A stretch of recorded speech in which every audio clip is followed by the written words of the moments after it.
Darshan ಫ್ಯಾನ್ಸ್ನ phone calls ಈಗ ತಲೆನೋವಾಗಿ ಪರಿಣಮಿಸಿದೆ. ಬಿಟ್ಬಿಡಿ ಸಾರ್, ನಮ್ಮ ನಟನನ್ನ ಅಂತ ಹೇಳಿ ಗೋಗರಿತಾ ಇದ್ದಾರಂತೆ. ಫೋನ್ ಮೇಲೆ ಫೋನ್ ಮಾಡಿ ದರ್ಶನನ್ನ ರಿಲೀಸ್ ಮಾಡುವಂತೆ ಅಭಿಮಾನಿಗಳು ಒತ್ತಡ ಹಾಕ್ತಾ ಇದ್ದಾರೆ ಪೊಲೀಸರಿಗೆ ಮೇಲಿಂದ ಮೇಲೆ ಕಾಲ್ ಮಾಡ್ತಾ ಇರೋದು ಫ್ಯಾನ್ಸ್. ಅಣ್ಣನನ್ನ ಬಿಟ್ಬಿಡಿ ಸಾರ್, ಇಲ್ಲ ಅಂತ ಹೇಳಿದ್ರೆ ನಾವು ಸತ್ತೋಗ್ತೀವಿ ಅಂತ ಹೇಳಿ ಪೊಲೀಸರಿಗೇನೆ ಬೆದರಿಕೆ ಅಂತೆ.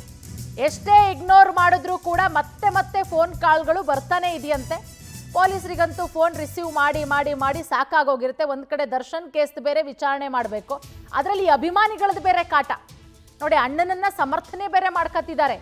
ಅಯ್ಯೋ ನಮ್ಮ ಅಣ್ಣ ಏನೂ ಮಾಡಿಲ್ಲ, ನಮ್ಮ ಅಣ್ಣಂಗೆ ಸ್ವಲ್ಪ ಕೋಪ ಜಾಸ್ತಿ ಅಷ್ಟೇ. ಅದೇ ಕೋಪದ ಕೈಗೆ ಬುದ್ಧಿ ಕೊಟ್ಟಿದ್ದಕ್ಕೆ ಇವತ್ತು ದರ್ಶನ್ನು ಕಂಬಿ ಹಿಂದೆ ಇರೋದು. ಅದೇ ಕೋಪವನ್ನು ತಡ್ಕೊಂಡು ಕಾನೂನನ್ನು ಕೈಗೆತ್ಕೊಳ್ಳಿಲ್ಲ ಅಂತ ಹೇಳಿದ್ರೆ ಇವತ್ತು ಇಷ್ಟರ ಮಟ್ಟಿಗೆ ಇರ್ತಿರ್ಲಿಲ್ಲ. ಡೆವಿಲ್ದು ಇನ್ನೊಂದು 10 ದಿನ ಶೂಟಿಂಗ್ ಎಕ್ಸ್ಟ್ರಾ ಆಗ್ತಾ ಇತ್ತು. ಆರಾಮಾಗಿ ಪಬ್ಬು ಕ್ಲಬ್ಬು ಅಂದ್ಕೊಂಡು ಸುತ್ತಾಡ್ಕೊಂಡು ಇರ್ಬೋದಿತ್ತು.